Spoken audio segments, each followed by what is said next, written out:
Canadian officials, including Saskatchewan Premier Scott Moe, are in China advocating for the removal of tariffs on canola. It is a very uncertain time, and we're hopeful to provide some certainty in this space sooner rather than later.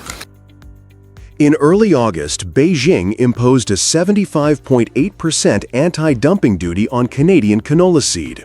Overnight, a $5 billion Canadian trade stream was cut, and for farmers in Alberta, Saskatchewan, and Manitoba, the decision was devastating.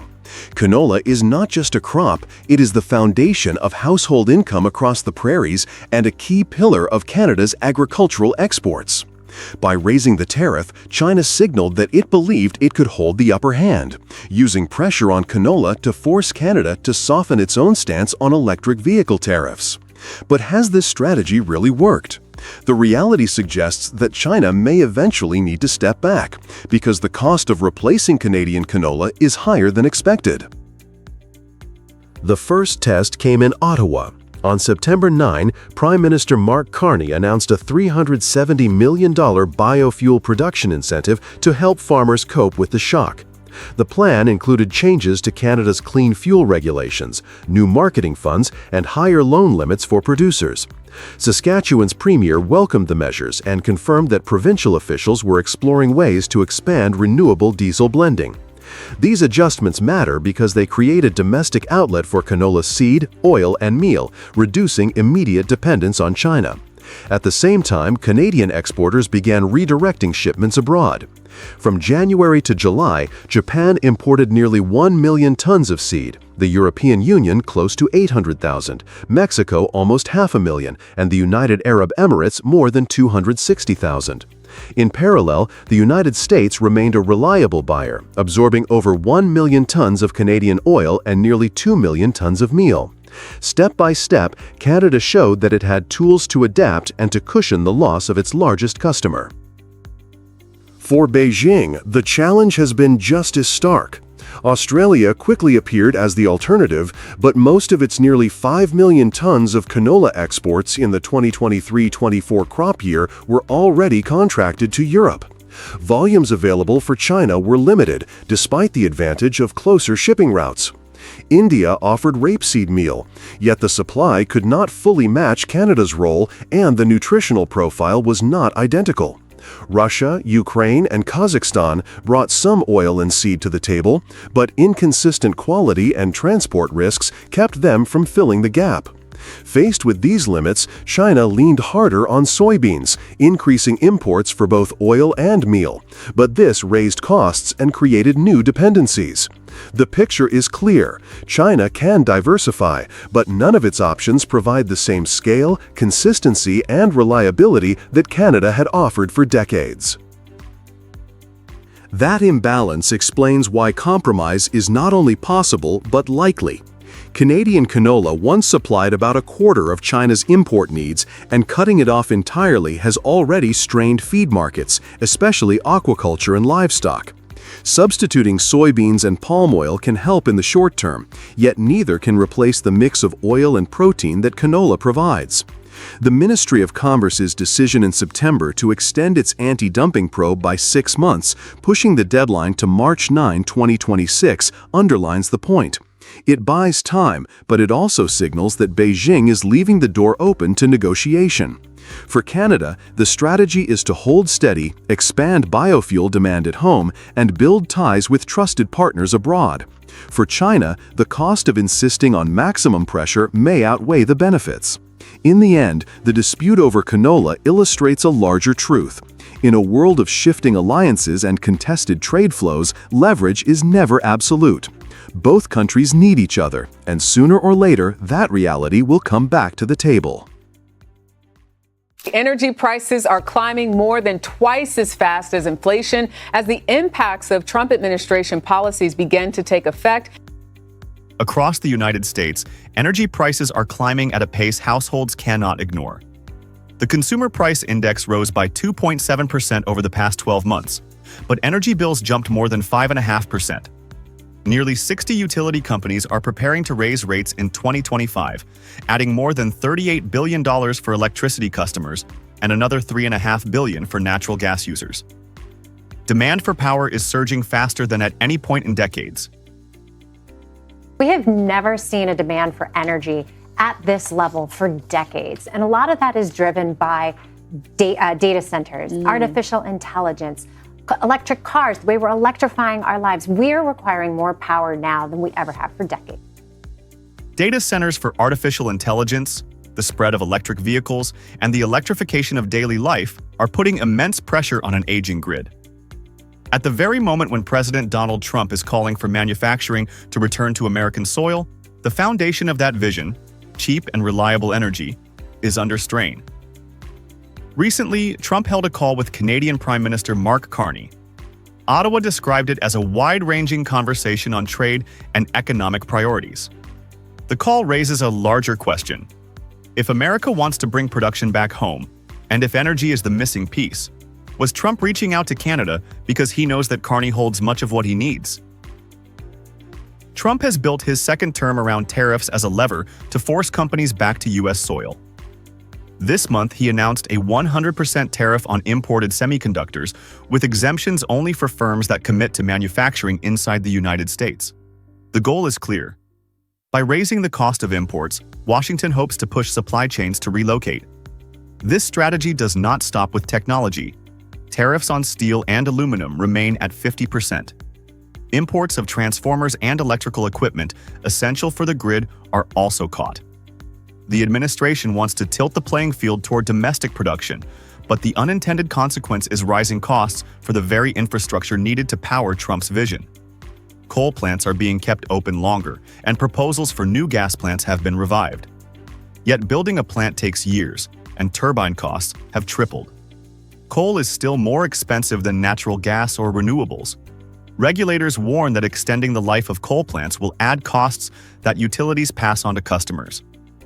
The paradox is clear. Tariffs may bring factories back, but they also risk driving energy bills higher.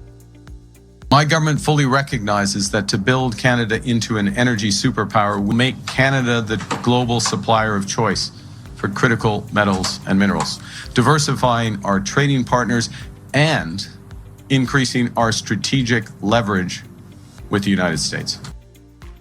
While the United States struggles with higher costs, Canada holds almost everything Trump needs to realize his ambition. Prime Minister Mark Carney has outlined a plan to build Canada into an energy superpower. His government is investing in critical minerals and clean power generation. British Columbia alone hosts 16 types of critical minerals used in solar panels, electric vehicles, and semiconductors. Ottawa is funding infrastructure to connect resources from mine to rail to market, aiming to become the supplier of choice outside China and Russia. At the same time, Canada is scaling up solar, wind, hydrogen, and nuclear energy, while promising to make its conventional oil and gas the lowest emission in the world. Canada already supplies over 4 million barrels of oil per day, more than 8 billion cubic feet of natural gas daily, and more than 80% of U.S. electricity imports. It also provides about a quarter of the uranium-fueling U.S. nuclear plants. These are not marginal figures. They are the backbone of North America's energy system. That is why the recent phone call between Trump and Carney deserves attention. Ottawa described it as a productive discussion on trade and economic priorities. The White House offered no public details. But the timing speaks for itself. As American demand for electricity accelerates and as tariffs raise the cost of building energy infrastructure, Canada stands out as the only reliable partner with the scale to fill the gap. The trajectory is clear.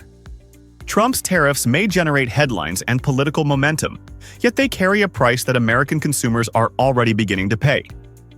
Canada, by contrast, is strengthening its position as a strategic energy power. No matter how ambitious the effort to bring manufacturing back to America, it cannot succeed without energy. And in North America, much of that energy runs through Canada. The headline here is Trump expands 50% steel and aluminum tariffs to include 407 additional product. I got a problem with that guy. He's signing all these forms, Cleveland Cliffs. President Donald Trump has once again expanded his trade war. The White House confirmed that tariffs of 50% on steel and aluminum now cover hundreds of additional products. What began with raw materials now includes car parts, refrigerators, baby strollers, even the aluminum in soda cans. For American families, this means higher grocery bills and more expensive cars. For U.S. partners like Canada, it disrupts exports that depend on metal packaging and industrial inputs. And why doesn't he just stay in the U.S.? Because I'm done with this guy signing letters saying, yeah, bring all the steel down to the U.S., tariff the crap out of Canadians. This is not just a technical trade measure. It is a shock that links everyday costs with international trade tensions. Let's take a closer look at what this expansion means inside the United States and across North America. The Trump administration is quietly making it even more expensive to import hundreds of items that all of us would see on store shelves. Well, a whole bunch of household items impacted, and some industrial items too. Look at this: cranes, bulldozers, wind turbines, rail cars. For consumers, the most immediate effect is inflation. CNN's reporting highlighted that import prices rose sharply in July, defying the White House claim that foreign exporters would absorb the tariffs. Analysts such as Pantheon Economics stress that American businesses and households are carrying nearly all of the cost. That cost is not small. Supply chain experts have estimated that the expanded tariff list now covers around $320 billion of products, creating roughly $160 billion in extra expenses that flow directly into the economy. Industries tied to steel and aluminum are already reacting. Farmers and builders depend on tractors, gearboxes, pumps, and construction machinery now hit by higher tariffs. Legacy manufacturer John Deere recently announced layoffs at 3 Midwestern facilities, citing weaker sales and the impact of tariffs on production costs. When major employers respond this way, the shock spreads into local communities. The administration's stated goal is to rebuild American steel and aluminum. Yet investment in those sectors requires billions of dollars and long-term certainty. The process so far has been anything but certain. Economists describe it as a policy direction that may be defensible in theory but clumsy in execution. This uncertainty, now often called Trumpian uncertainty, discourages companies from expanding or hiring because tariff rules can change with little warning. We aren't going to roll over. We aren't going to kiss his backside. We're going to fight like we've never fought before. Trump's tariff expansion has not gone unanswered. Canada, America's closest trading partner, has pushed back on 2 tracks. At the public level, Ontario Premier Doug Ford has taken direct aim at Washington. He calls the tariffs a hidden tax on American families, noting that Canada buys more than $350 billion of U.S. goods each year. Ford announced a $70 million Canadian dollar program to support workers, pressed Ottawa to tighten quotas on cheap steel, and made it clear Canada will not roll over. On the federal track, Prime Minister Mark Carney has chosen strategic patience. He has directed aid to sectors such as lumber and agriculture while keeping negotiations with Washington open. His government insists Canada will only accept a fair deal, not a short-term fix that weakens national interests. Ford and Carney show 2 sides of one response. Other provinces have also voiced strong opposition, while unions, industries, and policymakers align behind the same message. Canada is standing firm, defending its workers and industries, and refusing to be cornered into a bad deal. The expansion of steel and aluminum tariffs is more than a policy adjustment. For Americans, it means higher prices when inflation is already a concern. For businesses, it adds uncertainty that discourages long-term investment. For Canada, the answer has been resilience. Ottawa and the provinces are backing workers and reinforcing supply chains, sending a message that they will not accept a bad deal. Trump's strategy may unsettle markets, but it also reveals which partners are prepared to stand firm. The coming months will show whether these tariffs strengthen industry or simply confirm that trade wars rarely produce clear winners.